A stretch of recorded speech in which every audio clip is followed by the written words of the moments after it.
அதே பொள்ளாச்சி எல்லை என் கல்வியை உயர்வாக்கி வெற்றியாக்கி திறந்து காட்டுவது யார்? பருவம் பொல்லாதது. இன்னொருத்தன் காட்டுவா. ஒரு 2 விதமான பயம். ஒன்று, படிப்பில் நம்ம கோட்டை விட்டு தோற்று போயிடுவோமோ, நம்ம நினைத்த மதிப்பெண்ணை பெற முடியாமல் வீழ்ச்சி அடைந்து அடுத்து வேலைக்கு போகும்பொழுது இந்த மதிப்பெண்ணுக்கு கிடையாதுங்கிற நிலை ஏற்பட்டு விடுமோ அப்படிங்கிற பயம் ஒன்று.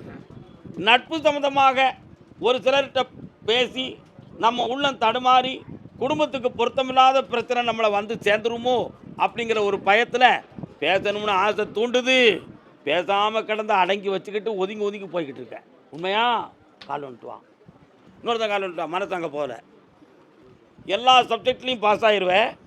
மொத்த மதிப்பெண் வேலைக்கு போகக்கூடிய அளவுக்கு நல்ல வெற்றிகரமான மதிப்பெண்ணை தரணும். என்ன படிக்கிற? 12th படிக்க. என்ன சப்ஜெக்ட்? கண்ண மூடு. 1 2 3 4 5 427 மார்க் வரை உன்னை எடுக்க வைக்கிறேன். பாஸ் மார்க் தானே? வெற்றி ஆயிடுவோம். போ, வேலையும் கிடைச்சிடும். ஓடு.